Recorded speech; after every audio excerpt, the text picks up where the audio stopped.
ओम श्री विष्णवे नमः। हरे कृष्ण। आप सभी का दिन शुभ हो। आज वैशाख मास का 15वां दिन है। आज दिनांक है 27 अप्रैल और दिन है रविवार। आज आप सुनेंगे वैशाख मास महात्म्य के 15वें दिन की कथा। और कथा से पहले सुनिए पितरों की कृपा दिलाने वाले पितृ स्तोत्र का हिंदी अनुवाद। कुछ व्यक्ति अपने कर्मों से पुण्य अर्जित करके देवलोक और पितृलोक में स्थान पाते हैं और फिर यहाँ अपने योग्य शरीर मिलने तक ऐसी आत्माएं निवास करती हैं। शास्त्रों में बताया गया है कि चंद्रमा के ऊपर एक अन्य लोक है जो पितरलोक कहलाता है। शास्त्रों में पितरों को देवताओं के समान पूजनीय बताया गया है। पितरों के दो रूप बताए गए हैं, देव पितर और मनुष्य पितर। देव पितर का काम होता है न्याय करना और यह मनुष्य और अन्य जीवों के कर्मों के अनुसार उनका न्याय करते हैं। भगवत गीता में भगवान श्री कृष्ण कहते हैं कि वह पितरों में अर्यमा नामक पितर हैं। ऐसा कहकर भगवान श्री कृष्ण ये स्पष्ट करते हैं कि पितर भी वही हैं। पितरों की पूजा करने से भगवान विष्णु की ही पूजा होती है। सामान्य धारणा यह है कि जिनकी मृत्यु हो जाती है वह पितर बन जाते हैं, लेकिन गरुड़ पुराण में ये जानकारी मिलती है कि मृत्यु के बाद मृतक व्यक्ति की आत्मा प्रेत रूप में यमलोक की यात्रा शुरू करती है। इस सफर के दौरान संतान द्वारा प्रदान किए गए पिंडों से प्रेत आत्मा को बल मिलता है। यमलोक में पहुंचने पर प्रेत आत्मा को अपने कर्म के अनुसार प्रेत योनि में ही रहना पड़ता है अथवा अन्य योनि प्राप्त होती हैं।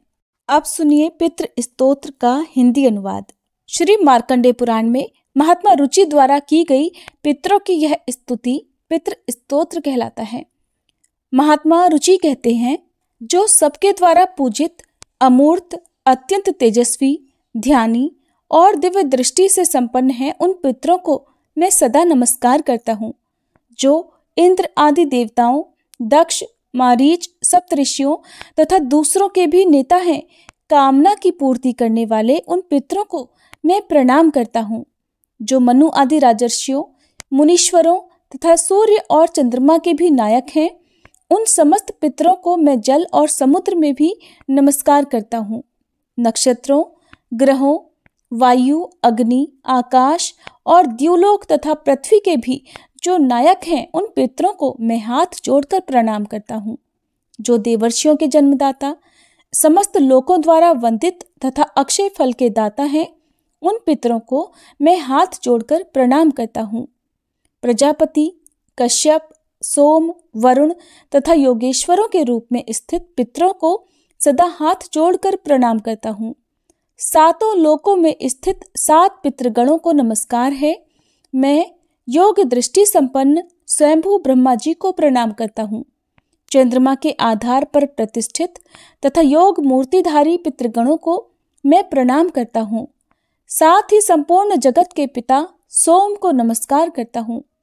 अग्नि स्वरूप अन्य पितरों को मैं प्रणाम करता हूँ, क्योंकि यह संपूर्ण जगत अग्नि और सोममय है। जो पितर तेज में स्थित हैं, जो ये चंद्रमा, सूर्य और अग्नि के रूप में दिखाई देते हैं और जो जगत स्वरूप और ब्रह्म स्वरूप हैं, उन संपूर्ण योगी पितरों को मैं एकाग्रचित्त होकर प्रणाम करता हूँ। उन्हें बारंबार नमस्कार है। वे स्वधा भोजी पितर मुझ पर प्रसन्न हो। सभी बोलिए पितृ देवताओं की जय। अब सुनिए आज का अध्याय। उम्मीद है इससे पहले की कथा भी आपने सुन ली होगी, जिसमें आपको धर्मगुप्त और रीछ की कथा सुनाई गई थी, जिसमें एक रीछ जो कि एक सिंह के डर से एक वृक्ष पर चढ़ गया था और संयोग से उसी वृक्ष पर धर्मगुप्त भी चढ़े हुए थे। रीछ ने धर्मगुप्त को देखकर कहा कि आधी रात तक वह उनकी रक्षा करेगा, तब तक महाराज सो सकते हैं, और जब महाराज जाग जाएंगे तब रीछ सो जाएगा और उसके बाद महाराज रीछ की रक्षा करेंगे। तब पहले रीछ ने जागकर महाराज की रक्षा की और खुद जागता रहा। इधर सिंह जब उसी पेड़ के नीचे आकर कहने लगा कि रीछ तुम इस राजा को मेरे लिए धरती पर गिरा दो, किंतु रीछ ने राजा को वचन दिया था और इस तरह से रीछ ने राजा को धरती पर नहीं गिराया बल्कि जागकर उनकी रक्षा की। जब रीछ की बारी आई तब रीछ तो राजा की गोद में सिर रखकर सो गया, लेकिन जब सिंह आया और सिंह ने राजा से रीछ को नीचे गिराने की बात कही, तब राजा धर्मगुप्त ने उस रीछ को सिंह के लिए नीचे गिरा दिया। इसके बाद जो कुछ हुआ, यदि आपने कथा नहीं सुनी है तो प्लीज़ आप जरूर सुन लीजिएगा, बहुत ही रोचक कथा है। रसपान कीजिए आज की कथा का। श्री सूत जी कहते हैं, मुनिवरों, सभी पापों का नाश करने वाले महान पुण्यप्रद वेंकटाचल पर जो कृष्ण तीर्थ है उसका महात्म्य भी सुनो। पूर्व काल में विप्रवर रामकृष्ण नामक एक बहुत बड़े मुनि थे। वे सत्यवादी, शीलवान, उत्तम भक्त, सब प्राणियों पर दया करने वाले, शत्रु और मित्र के प्रति एक जैसा भाव रखने वाले, जितात्मा, तपस्वी और जितेंद्रिय थे। पर ब्रह्म में निष्णात तथा एकमात्र ब्रह्म तत्व के आश्रित थे। ऐसे प्रभाव वाले मुनिवर रामकृष्ण ने उस तीर्थ में बड़ी कठिन तपस्या की। वे अपने सभी अंगों को स्थिर करके खड़े रहते। वहां खड़े होकर तपस्या करते हुए उन्हें कई 100 वर्ष बीत गए। उनके सभी अंगों पर वल्मीक की मिट्टी जम गई। वल्मीक की मिट्टी चींटियों के घर को कहते हैं, जिसे बांबी भी कहते हैं। चींटियां जिस तरह से मिट्टी का ढेर बना लेती हैं और उसके अंदर रहती हैं, वही मिट्टी उस समय उन मुनि के ऊपर जम गई थी। इस प्रकार वह मुनि उस वल्मीक से ढक गए थे। तब भी महामुनि रामकृष्ण तपस्या में लीन रहे। उन्होंने वल्मीक की कोई परवाह नहीं की। देवराज इंद्र ने तपस्या करते हुए उन मुनिश्रेष्ठ पर मेघों को भेजकर बड़ी जोर से बारिश करवाई। 7 दिनों तक लगातार वर्षा होती रही। मूसलाधार पानी पड़ने पर भी मुनि ने अपने नेत्र बंद करके उस भीषण वर्षा को सहन कर लिया। तब बहुत जोर की गड़गड़ाहट के साथ कानों को बहरा बनाती हुई बिजली वल्मीक के ऊपर गिरी। वल्मीक उससे ढह गया। उसी समय शंख, चक्र, गदाधारी भगवान श्री विष्णु वहां प्रकट हो गए। वे विनितानंदन गरुड़ पर सवार थे। गले में पड़ी हुई वनमाला उनकी शोभा बढ़ा रही थी। श्री रामकृष्ण की तपस्या से संतुष्ट होकर भगवान इस प्रकार बोले कि हे रामकृष्ण, तुम वेद शास्त्र के पारंगत विद्वान हो और तपस्या की निधि हो। मेरे प्रादुर्भाव के दिन जो मनुष्य यहाँ स्नान करता है, उसके पुण्यफल का वर्णन शेषनाग भी नहीं कर सकते। सूर्य मकर राशि में स्थित हो और महातिथि पूर्णिमा पुष्य नक्षत्र से युक्त हो तो वह इस तीर्थ में स्नान करने का सर्वोत्तम समय बताया गया है। जो मनुष्य उस दिन कृष्ण तीर्थ में स्नान करता है, वह सभी पापों से मुक्त होकर समस्त कामनाओं को प्राप्त कर लेता है। आज से ये महातीर्थ तुम्हारे ही नाम से संसार में प्रसिद्ध होगा। ऐसा कहकर भगवान श्रीनिवास अर्थात भगवान विष्णु वहीं अंतर्ध्यान हो गए। उस तीर्थ का ऐसा प्रभाव है कि वह बड़े बड़े पापों को भी शुद्ध करने वाला है, मनुष्यों की बुद्धि को शुद्ध करता है और उन्हें संपूर्ण ऐश्वर्यों को देता है। ब्राह्मणों, इस प्रकार आप लोगों से यह कृष्ण तीर्थ का महात्म्य बतलाया गया। जो भी इसके श्रोता और वक्ता हैं, वह इन दोनों को ही विष्णुलोक प्रदान करने वाला है। अब मैं भगवान वेंकटेश्वर के वैभव का भी वर्णन करूंगा, जिसे सुनकर मनुष्य सभी पापों से मुक्त हो जाता है। जो मनुष्य एक बार भगवान वेंकटेश्वर का दर्शन कर लेता है, वह मोक्ष को प्राप्त होता है। सतयुग में जो पुण्य 10 वर्षों में प्राप्त किया जाता है, वही त्रेता में 1 ही वर्ष में, द्वापर में 5 महीनों में और कलयुग में केवल 1 ही दिन में सिद्ध हो जाता है। परंतु जो भगवान श्रीनिवास का दर्शन करते हैं, उन्हें एक एक पल में वही पुण्यफल कोटि कोटि गुना होकर मिल जाता है। श्री भगवान वेंकटेश्वर में संपूर्ण तीर्थ, सभी देवता, मुनि और पितर विद्यमान हैं। भगवान वेंकटेश का सच्चिदानंदमय विग्रह श्रेष्ठ शंख से पूजित है। उसके स्मरण करने मात्र से यमराज की पीड़ा भी नहीं होती। जो इस पृथ्वी पर परम दुर्लभ मनुष्य शरीर पाकर सर्वश्रेष्ठ देवता भगवान वेंकटेश का दर्शन और पूजन करते हैं, उनका ही जन्म सफल है और वे ही कृतार्थ हैं। भगवान नारायण का दर्शन होने पर सहस्त्रों ब्रह्महत्या और 10,000 मद्यपान के पाप भी पूरी तरह नष्ट हो जाते हैं। जो मनुष्य सदा भोग और स्वर्गलोक का राज्य चाहते हैं, वे एक बार प्रसन्नतापूर्वक वेंकटाचल निवासी भगवान श्रीनिवास को प्रणाम कर लें। करोड़ों जन्मों में किए हुए जो कोई भी पाप हैं, वे सब भगवान वेंकटेश्वर के दर्शन से नष्ट हो जाते हैं। जो संपर्क से, कौतूहल से, लोभ से या फिर भय से भी भगवान वेंकटाचलेश्वर का स्मरण करता है, वह इस लोक और परलोक में कभी भी दुख नहीं भोगता। वेंकटाचल निवासी देवेश्वर भगवान श्री विष्णु का कीर्तन और पूजन करने वाला अवश्य ही श्री विष्णु का सारूप्य प्राप्त कर लेता है। जैसे प्रज्वलित अग्नि क्षण भर में ही ढेर के ढेर ईंधन जलाकर भस्म कर देती है, ठीक वैसे ही भगवान वेंकटेश्वर का दर्शन सभी पापों को जलाकर भस्म कर देता है। भगवान वेंकटेश्वर की भक्ति 8 प्रकार की मानी गई है। पहला, भगवान के भक्तों के प्रति स्नेह भाव। दूसरा, भगवत भक्तों की पूजा करके उन्हें संतुष्ट करना। तीसरा, स्वयं भक्ति पूर्वक भगवान की पूजा करना। चौथा, अपने शरीर की समस्त चेष्टाएं भगवान के लिए ही करना। पांचवा, भगवान के महात्म्य की कथा में रुचि रखना और उसे सुनने में आदर का भाव होना। छठा, अपने नेत्र और शरीर में भगवत भक्ति और भगवत प्रेम जनित विकार का स्फुरन होना। सातवां, भगवान श्रीनिवास का निरंतर स्मरण करना तथा आठवां, वेंकटाचल निवासी भगवान श्रीनिवास की शरण लेकर ही जीवन धारण करना। ऐसी 8 प्रकार की भक्ति अगर किसी म्लेच्छ में भी हो तो वो भी निश्चय ही मोक्ष को प्राप्त कर लेता है। भगवान की अनन्य भक्ति तथा ब्रह्म ज्ञान से मोक्ष की प्राप्ति निश्चित है। सन्यासियों और नैष्ठिक ब्रह्मचारियों को वेदांत शास्त्र श्रवण जनित ज्ञान से जो मुक्ति मिलती है, वही सब लोगों को केवल भगवान वेंकटेश्वर के दर्शन से बिना किसी देरी के ही मिल जाती है। वेंकटगिरी के स्वामी भगवान श्रीनिवास का दर्शन कर लेने पर सब लोग महापुरुष की श्रेणी में चले आते हैं। उनमें से कोई भी एक दूसरे से कम या अधिक नहीं रह जाता। सभी पापों का नाश करने वाले परम पवित्र वेंकटाचल पर जाकर जो भी सर्वश्रेष्ठ देव भगवान श्रीनिवास का भक्तिपूर्वक दर्शन करता है, उसकी समानता इस धरती लोक पर चारों वेदों का विद्वान भी नहीं कर सकता। संपूर्ण वेद भगवान श्रीनिवास का ही प्रतिपादन करते हैं। सब यज्ञ श्रीनिवास की ही आराधना के साधन हैं और सब लोग भगवान श्रीनिवास के ही आश्रित हैं। सब कोई उन्हीं पर निर्भर है। अन्य सबका आश्रय छोड़कर भगवान श्रीनिवास की ही शरण लेनी चाहिए। वेंकटाचल निवासी भगवान श्रीहरि का 2 घड़ी चिंतन करने वाला मनुष्य भी अपनी 21 पीढ़ियों का उद्धार करके विष्णु लोक में सम्मानित होता है। इस प्रकार यह वेंकटेश्वर का महात्म्य बताया गया। जो मनुष्य प्रतिदिन भक्तिपूर्वक इसको सुनता है अथवा पढ़ता है, वह भगवान वेंकटेश्वर की सेवा का फल प्राप्त कर लेता है। वेंकटाचल पर चढ़ने के पहले उस पुण्यवर्धक पर्वत की इस प्रकार प्रार्थना करनी चाहिए कि हे स्वर्णाचल, हे महापुण्यमय, सर्वदेव सेवित गिरिश्रेष्ठ, ब्रह्मादि देवता भी जिनकी श्रद्धा पूर्वक सेवा किया करते हैं, उन्हीं आपके ऊपर मैं अब अपने दोनों पैरों से चलूंगा। मुझ पाप चेता पुरुष के इस पाप को आज आप कृपा पूर्वक क्षमा कर दीजिएगा।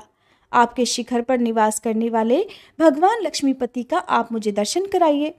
इस प्रकार पर्वत श्रेष्ठ वेंकटाचल की प्रार्थना करके मनुष्य उस पर धीरे धीरे चले। ऊपर पहुंचकर सभी पापों का नाश करने वाले परम पुण्यमय स्वामी पुष्करणी तीर्थ में नियम पूर्वक स्नान करे। इसके बाद पितरों को पिंडदान करे। ऐसा करने से स्वर्गवासी पितर मोक्ष को प्राप्त होते हैं और नरकवासी पितर स्वर्ग में चले जाते हैं। इसके बाद उस पर्वत के ऊपर जो सब तीर्थों में श्रेष्ठ और पवित्र पाप विनाशन नामक तीर्थ है, जिसके स्मरण मात्र से मनुष्य फिर गर्भ में नहीं आता, उसके पास जाकर उसमें स्नान करना चाहिए। वह स्वामी तीर्थ से उत्तर दिशा में है। वहां स्नान करने से मनुष्य वैकुंठ धाम में जाते हैं। पूर्व काल में भद्रमती नामक एक श्रेष्ठ ब्राह्मण थे जो वेद वेदांगों के पारंगत पंडित थे, परंतु वे बड़े दरिद्र थे। उनके पास जीविका का कोई साधन नहीं था। उन बुद्धिमान ब्राह्मण ने संपूर्ण शास्त्र, पुराण और धर्मशास्त्रों का श्रवण किया था। उनकी 6 पत्नियां थीं। कृता, सिंधु, यशोवती, कामिनी, मालिनी और शोभा, ये उनके नाम थे। उनके गर्भ से ब्राह्मण ने 200 पुत्र उत्पन्न किए थे। वे सभी पुत्र आदि भूख से पीड़ित हो रहे थे। अपने प्यारे पुत्रों और प्रियतमा पत्नियों को भूख से व्याकुल देखकर दरिद्र भद्रमती विलाप करने लगा कि हाय, भाग्यहीन जन्म को धिक्कार है। धन और कीर्ति से रहित इस जीवन को धिक्कार है। उस जीवन को भी धिक्कार है, उस जन्म को भी धिक्कार है जिसमें धनाभाव के कारण अतिथियों का सत्कार भी नहीं हो पाता हो। ज्ञान और सदाचार से शून्य इस जीवन को भी धिक्कार है और बहुत संतानों वाले मनुष्य के धनहीन जन्म को भी धिक्कार है। ब्राह्मण, पुत्र, पौत्र, भाई, बंधु और शिष्य आदि सभी मनुष्य धनहीन पुरुष को त्याग देते हैं।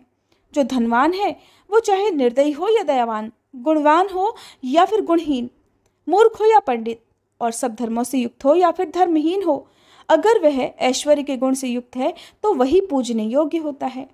अहो, दरिद्रता आज बड़ा भारी दुख है। उसमें भी आशा तो अत्यंत दुखदायिनी होती है।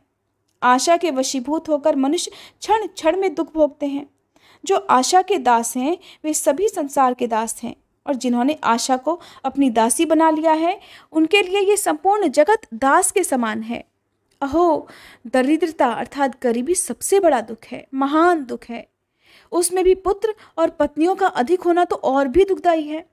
इस प्रकार विलाप प्रकट करके सभी शास्त्रों के अर्थ ज्ञान में पारंगत विद्वान भद्रमती मन ही मन ऐसे धर्म का विचार करने लगे कि जो अत्यंत ऐश्वर्य प्रदान करने वाला हो।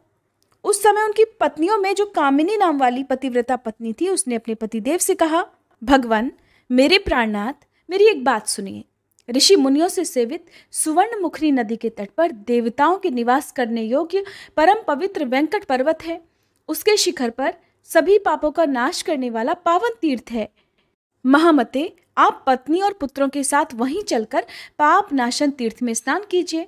मैंने बचपन में अपने पिता के पास नारद जी के मुख से उस तीर्थ का महात्म्य इस प्रकार सुना था कि सब पापों का नाश करने वाले परम पवित्र वेंकटाचल पर पाप नाशन नामक एक महान तीर्थ है, जो सभी दुखों को दूर करने वाला और सभी प्रकार की संपदाओं का दान करने वाला है। उसमें संकल्प पूर्वक स्नान करके अधिक ऐश्वर्य प्रदान करने वाले धर्म का मन ही मन चिंतन करना चाहिए। सब दानों में उत्तम भूमि दान है। वह परलोक में उत्तम फल की प्राप्ति कराने वाला तथा सभी मनोवांछित कामनाओं को देने वाला है। भूमि दान देकर मनुष्य अपनी सभी अभीष्ट वस्तुओं को प्राप्त कर लेता है। नारद जी की ये बात सुनकर मेरे पिता बहुत प्रसन्न हुए थे। उन्होंने फिर शेषाचल पर जाकर पाप नाशन तीर्थ में स्नान करने के बाद एक क्षत्रिय ब्राह्मण को भूमिदान दिया, जो समस्त ऐश्वर्यों को देने वाला है। उसी से मेरे पिता इस संसार में सब प्रकार से सौभाग्यशाली हुए और हे प्रभु, अंत में भगवान विष्णु के परम धाम में गए। महाभाग, आप भी गिरिश्रेष्ठ वेंकटाचल पर चलकर सभी कामनाओं को देने वाला भूमि दान कीजिए। अग्निहोत्री क्षत्रिय ब्राह्मण को थोड़ी सी भी भूमि का दान करके मनुष्य पुनरावृत्ति रहित ब्रह्मलोक को प्राप्त हो जाता है। वेंकटाचल पर्वत पर किया हुआ भूमिदान सभी पापों का नाश करने वाला है। जो ईख, गेहूं, धान और सुपारी आदि वृक्षों से युक्त पृथ्वी का दान करता है, वह साक्षात श्री विष्णु के समान है। जीविकाहीन कुटुंबी और दरिद्र ब्राह्मण को थोड़ी सी भूमि देकर मनुष्य भगवान विष्णु के सायुज्य को प्राप्त होता है। अपनी पत्नी की ये बात सुनकर और शेषाचल निवासी भगवान विष्णु का ध्यान करके भद्रमती ब्राह्मण बहुत संतुष्ट हुए। फिर उन्होंने अपनी बुद्धि से परम उत्तम क्रीड़ाचल पर्वत पर जाने का निश्चय कर लिया। वे पूर्णतः धर्मपरायण थे। धर्म में उनकी विशेष श्रद्धा थी। अपनी पत्नी के साथ फिर वे सुशाली नाम वाली नगरी में गए और सब ऐश्वर्य से संपन्न विप्रवर सुघोष से उन्होंने 5 हाथ भूमि मांगी। सुघोष भी बड़े धर्मात्मा थे। उन्होंने प्रसन्न चित्त वाले इन कुटुंबी ब्राह्मण को देखकर इनका विधिपूर्वक पूजन किया और इस प्रकार कहा कि भद्रमते, मैं कृतार्थ हो गया, आज मेरा जन्म सफल हो गया। ऐसा कहकर सुघोष ने पृथ्वी वैष्णवी पुण्या पृथ्वी विष्णुपालितः पृथ्वी व्यास्तु प्रदानेन प्रियताम में जनार्दनः, अर्थात पृथ्वी भगवान विष्णु की प्रिया है, पवित्र पृथ्वी भगवान विष्णु द्वारा सुरक्षित है, पृथ्वी के दान से भगवान जनार्दन मुझ पर प्रसन्न हो। इस मंत्र के उच्चारण पूर्वक विष्णु बुद्धि से भद्रमती की पूजा करके 5 हाथ पृथ्वी उन्हें दान में दे दी। उस भूमिदान के पुण्य से सुघोष भगवान विष्णु के धाम को प्राप्त हुआ, जहां जाकर कोई भी शोक नहीं करता। इसके बाद भद्रमती अपने पुत्रों और पत्नियों के साथ देव दानव वंदित वेंकटाचल पर गए। वहां स्वामी पुष्करणी के परम पवित्र निर्मल जल में उन्होंने अपनी पत्नियों और पुत्रों के साथ संकल्प पूर्वक स्नान किया। इसके बाद उसके पश्चिम तट पर पृथ्वी को धारण करने वाले भगवान श्वेत वराह को नमस्कार करके वे भगवान श्रीनिवास के मंदिर में गए। वहां ब्रह्मादि देवताओं से सेवित कृपा निधान श्रीनिवास का अपने पुत्र आदि के साथ दर्शन किया और भगवान को प्रणाम करके पत्नी और पुत्र सहित पाप नाशन तीर्थ में आए। फिर वहां विधिपूर्वक स्नान करके धर्म आदि शुभ कर्मों का अनुष्ठान किया और किसी क्षत्रिय विष्णु भक्त पुरुष को विष्णु भक्ति से मोक्षदायक भूमिदान, जो कि उन्होंने सुघोष से ली थी, वो दे दी। उस दान के प्रभाव से शंख चक्र और गदा धारण करने वाले वनमाला विभूषित भगवान विष्णु गरुड़ पर चढ़े हुए पाप नाशन तीर्थ के तट पर प्रकट हो गए।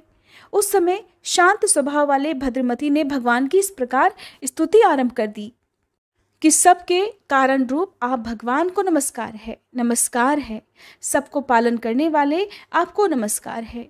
समस्त देवताओं के स्वामी आपको नमस्कार है। दैत्यों का संहार करने वाले आपको नमस्कार है। जो भक्त जनों के प्रियतम, पापों के नाशक तथा दुष्टों के संहारक हैं, उन जगदीश्वर को बारंबार नमस्कार है। जिन्होंने किसी विशेष हेतु से वामन रूप धारण किया, जो नार स्वरूप जल में निवास करने के कारण नारायण कहलाते हैं, जिनके विक्रम की कोई सीमा नहीं है और जो शंख चक्र खड्ग और गदा धारण करते हैं, उन भगवान पुरुषोत्तम को बारंबार नमस्कार है। क्षीर सिंधु में निवास करने वाले हे भगवान, आपको नमस्कार है। अविनाशी लक्ष्मीपति को नमस्कार है। जिनके अनंत तेज की सूर्य आदि से भी तुलना नहीं हो सकती, उन भगवान को नमस्कार है। तथा जो पुण्य कर्म परायण पुरुषों को स्वतः प्राप्त हो जाते हैं, उन कृपालु श्रीहरि को बारंबार नमस्कार है। सूर्य और चंद्रमा जिनके नेत्र हैं, जो सभी यज्ञों का फल देने वाले हैं, यज्ञांगों से जिनकी शोभा होती है और जो साधु पुरुषों के परम प्रिय हैं, उन भगवान श्रीनिवास को बार बार नमस्कार है। जो कारण के भी कारण, शब्द आदि विषयों से रहित, अभीष्ट सुख देने वाले तथा भक्तों के हृदय में वास करने वाले हैं, उन भक्त वत्सल भगवान को नमस्कार है। अद्भुत कारण रूप आपको नमस्कार है। मंदराचल पर्वत धारण करने वाले हे कच्छप रूपधारी, आपको नमस्कार है। यज्ञ वाराह रूप में प्रकट होने वाले आपको नमस्कार है। हिरण्याक्ष को विदीर्ण करने वाले आपको नमस्कार है। वामन रूपधारी आपको नमस्कार है। क्षत्रिय कुल का अंत करने वाले परशुराम रूप में आपको नमस्कार है। रावण का वध करने वाले हे श्री राम रूपधारी, आपको नमस्कार है। तथा नंद नंदन श्री कृष्ण के बड़े भाई बलराम रूप में आपको नमस्कार है। हे कमलाकांत, आपको नमस्कार है। सबको सुख देने वाले आपको नमस्कार है।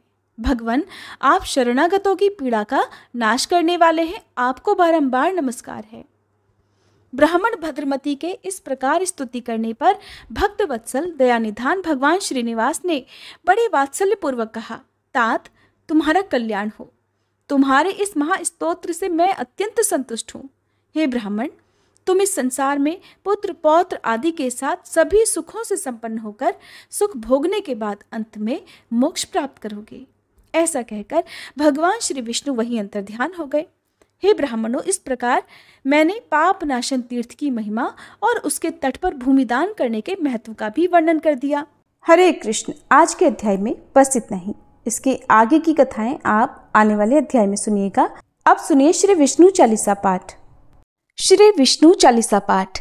विष्णु सुनिए विनय सेवक की चितलाए, कीरत कुछ वर्णन करूं दीजे ज्ञान बताए। नमो विष्णु भगवान खरारी, कष्ट नशावन अखिल बिहारी। प्रबल जगत में शक्ति तुम्हारी, त्रिभुवन फैल रही उजियारी। सुंदर रूप मनोहर सूरत, सरल स्वभाव मोहिनी मूरत। तन पर पीतांबर अति सोहत, वैजंती माला मन मोहत। शंख चक्र कर गदा विराजे, देखत दैत्य असुर दल भाजे। सत्य धर्म मद लोभ न गाजे, काम क्रोध मद लोभ न छाजे।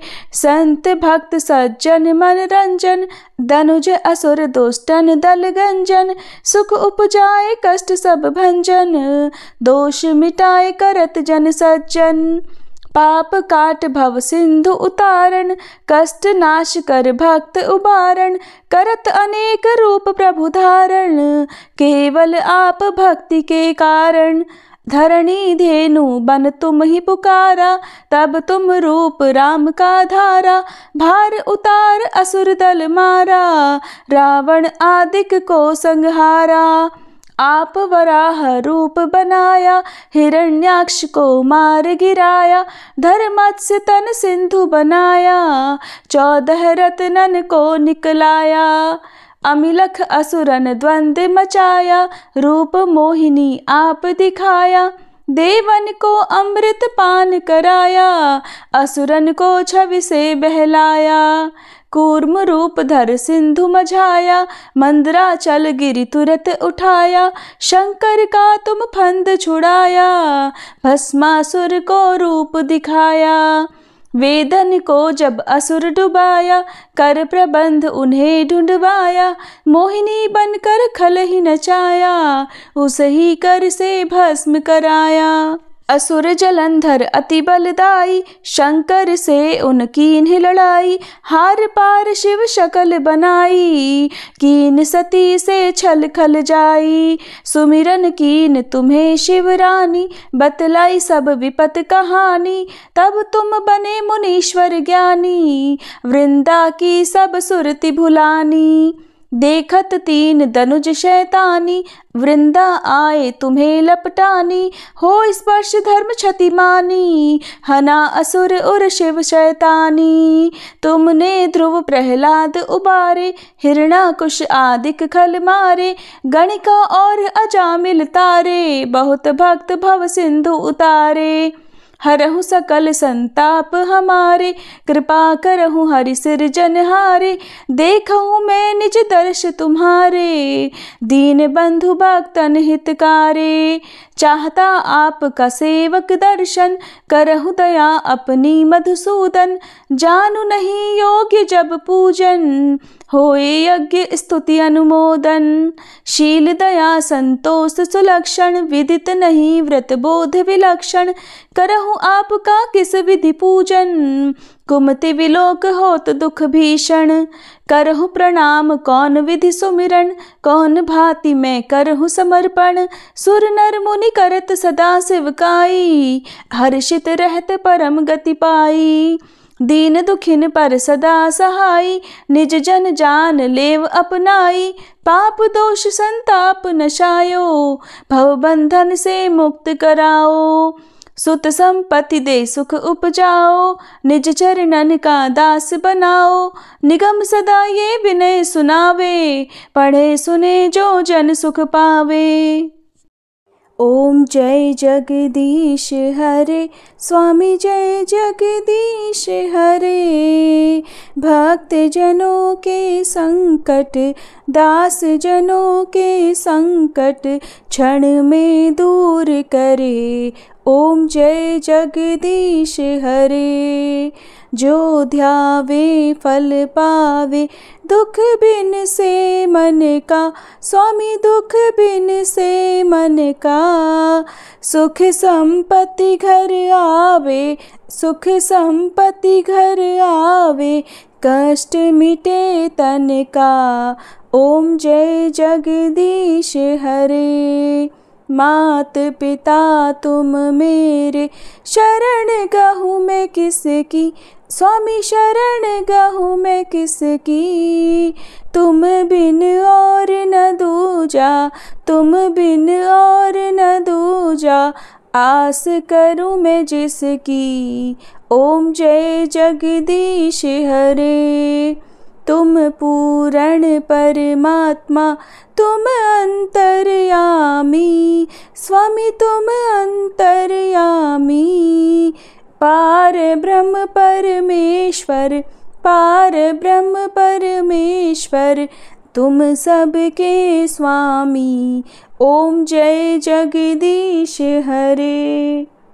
तुम करुणा के सागर, तुम पालन करता। स्वामी तुम पालन करता। मैं मूरख खल कामी, मैं मूरख फल कामी। कृपा करो भरता।